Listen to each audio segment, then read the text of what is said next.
ever wonder what happens to empty plastic bottles after they're collected from your recycling bin? They come to places like this, a PET recycling facility. This one just happens to be one of the largest and most sophisticated ones in the United States. It uses green technology such as solar panels to help convert 2.5 billion empty plastic bottles each year into useful products. And do you know what else? We all need to recycle as much as we can because there's a huge demand for these plastic bottles. Let's go check out how they're put to good use.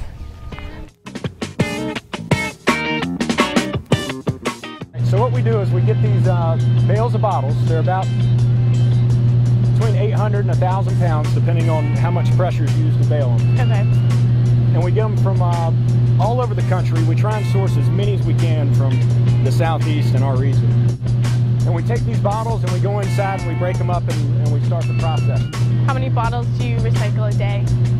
We do about 1.5 million bottles a day. That's a lot. It is a lot. And we run 7 days a week, 24 hours a day. The plastic bottles that go to landfills, do they ever separate it out and bring them here? They do. Some facilities do that. We just wish that more people would recycle and we could end up with more bottles. That's one of our biggest issues, is not having enough bottles to feed our plant. So what we do is we take the bales that we just saw outside and we bring them inside with a forklift. Okay. And the forklift operator puts them on what we call a bale breaker. And what this does is it has big teeth in there and it pulls the bale apart, where we're dealing with single bottles rather than a whole clump of bottles. And from this point, we go into a trommel. And in the trommel, we're also breaking up the bales, so we're ending up with a single stream of bottles. And we get some of the labels knocked off there, and any dirt or rocks or debris that might be in the bale will come out there underneath. What's this thing? That's actually a magnet there, and what it does is it pulls off any steel cans, any metal that might be in the bale. Oh, okay. And it also pulls off, as you saw outside, some of the bales are wrapped with steel cables. And if some of those actually get through, it'll pull those out as well.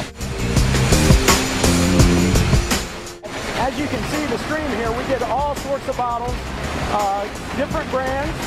We get soda bottles, we get water bottles. Okay. As you see here, we go to different holding bins, and then we go into big washing machines. You can see this first one right here filling. Okay. That washing machine is just like the one at your house, except we're washing bottles rather than washing clothes. Yeah. And what this does is it knocks off the label, it knocks off any dirt on the outside of the bottle, and it also knocks off the glue that's holding the label. Okay. And after this, the washer tilts forward. It's on hydraulics. It tilts forward onto a conveyor belt, and we send it down to the end of the building here, and we go through another trommel, like you saw earlier. Okay.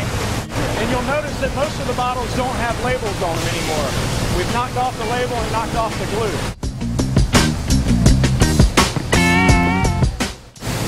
From the washers that we just saw, we go through the trommel, and then we go through an automated sorting machine.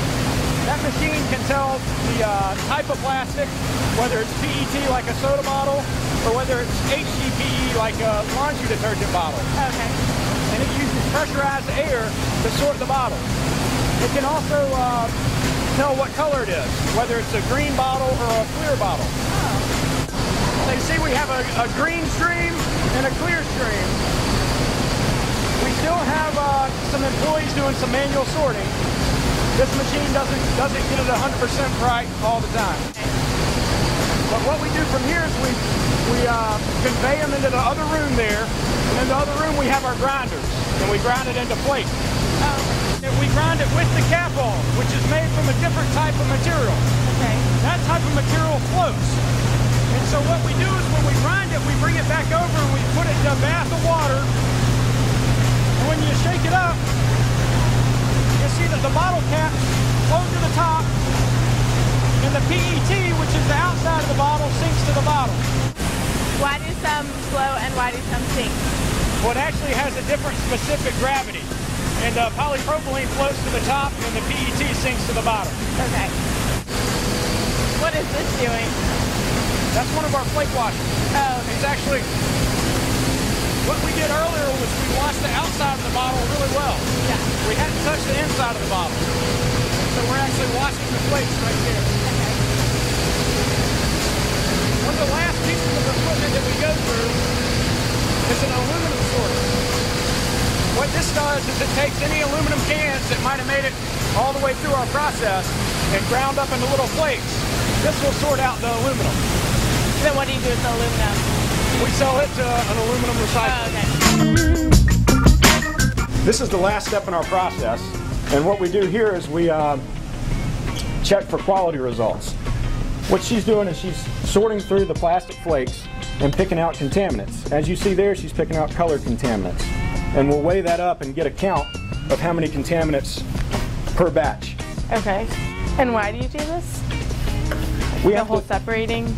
well, we have to see how the type of quality the flake is. Okay. And so if it's we call Q1, if it's good quality, we'll send it to one of our silos outside, and we use it in certain processes. If it's a lower quality, we might bag it out and rework it in our system. Okay.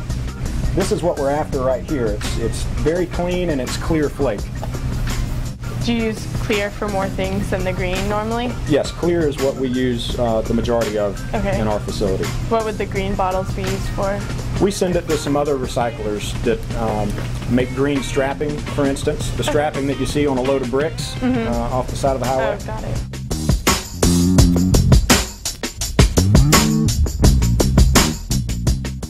Smells like a sauna.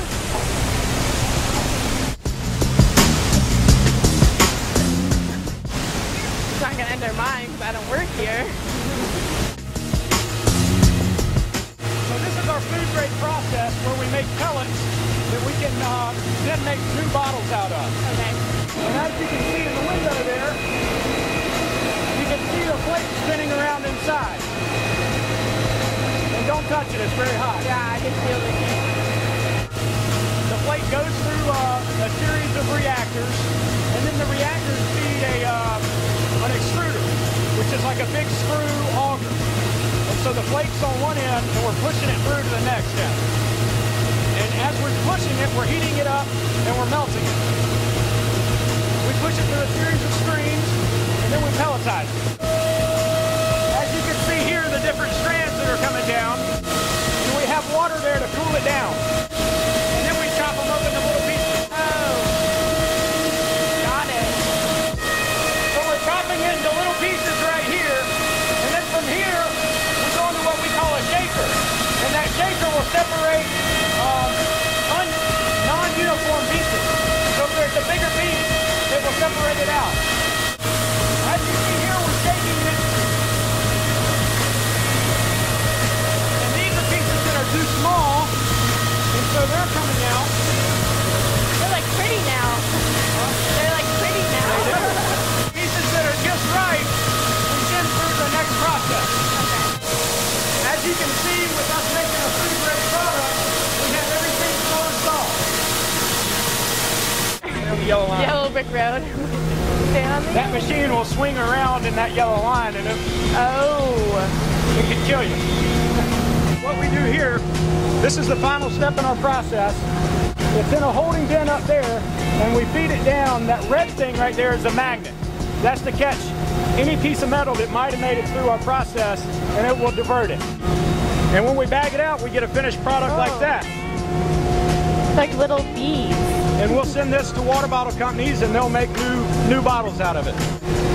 Pretty cool.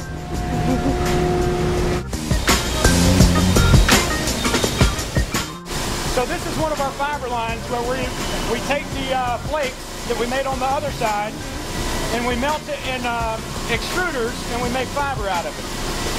This is one of our extruders. So what we're doing is we're taking the flake. The flake's being held up in that container there, and we're feeding it into the extruder. What the extruder is, it's a big auger. It's like a big screw. And on this end, it's still in flake form. And the further we get down, we heat it up and we turn it into a molten plastic. Okay. And we push that through a screen, and then we push it through spinneret. These are the small strands that are coming out, and you see there are thousands of them. And right here, it's a molten product, and we're blowing cold air over it, what we call a quench, and we turn it into a solid a little further down on the bottom floor. Okay. is we're pulling it down into what we call a toe. It's just one strand, but there's actually thousands of little strands in each position. Okay. And we're pulling it into one strand, and we'll draw it at the next stage. As you can see here, we're filling the fiber into this can, and we move the can sideways and backwards and forwards so it gets dispersed inside of the can. Okay. After we fill the can, we move the can over to the next step. All it is the fibers in the can, and we're pulling it out of each can and sending it into the next process. And if you walk over here, we can take a little closer look. So as you can see here, we're stretching the fiber, we're drawing the fiber. As you see, these wheels are spinning a lot slower than those wheels there. And all we're doing is stretching the fiber to make it a smaller, skinnier strand. Okay. So what we do here is we're taking the fiber and we're crimping it. We're jamming it together. Okay. And what you have is you're starting to add some characteristic to it, and it looks like something that you could make a finished product out of, maybe make carpet. That's so cool. And as you can see, in this stage, we could pull the crimp out. Yeah. So what we do to fix that is we run it through this big oven here, and that locks the crimp in. Okay.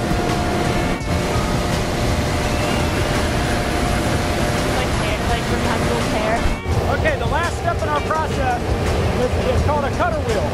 And what we're doing is we're cutting it into actual individual fibers. Actually, feel it. It kind of feels like cotton. Yeah, it does. How many pounds do you think you produce of the finished product? On this line, we do about 3 million bottles a day. Okay. That's a lot.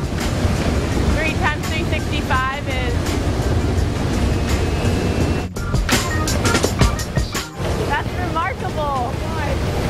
Because you're just taking all these plastic bottles and making that product out of it. I didn't even know that. Oh. And we take the fiber that came from the cutter wheel there, and we boil it into a baler. And we bale it up, and it comes out. So how many bottles do you think are in this? That would be about close to 800 pounds. 800 pounds. And this strapping right here is actually made from the plastic green bottles. Oh, that's so cool. So where do you ship this product to? We have customers as close as 30 miles away, and we have customers that are also worldwide. Okay. We ship some into the Middle East, some into Mexico, and some into Canada. We sell it by the pound. By the pound? Okay. And truckload quantities. About 40,000 pounds will go on a truck. That's a lot. What do you think the most surprising product is that you make from used plastic bottles? Well, this fiber goes into a lot of different neat products. It goes into residential carpet. It goes into commercial carpet. It also goes into pillow stuffing and furniture stuffing and even mattress stuffing. So it goes into a lot of different finished goods. Is there anything in particular that is kind of weird that is used from it? Probably from our pellets that you saw earlier. Mm-hmm. That can be made into anything from a bottle all the way to a thermoform or a clamshell that you would get at a takeout restaurant, and they put it in a clear plastic case. Yeah. That's made from PET. Oh, interesting. Some people don't believe in recycling because they think it's a waste of energy. Actually, it takes a lot less energy to make a product out of recycled raw materials than it does to make a product out of virgin raw materials. Okay. I think people don't realize how important recycling is, but right now I can tell that it's very important because if you don't recycle, these bottles are just going to waste, and you can just recycle and put your bottles to good use towards other useful products because, I mean, without bottles, or without this, we wouldn't have some of the main things we have in our life, like cushions or mattresses, you said you make. It's a lot of different products. I love reused bottles.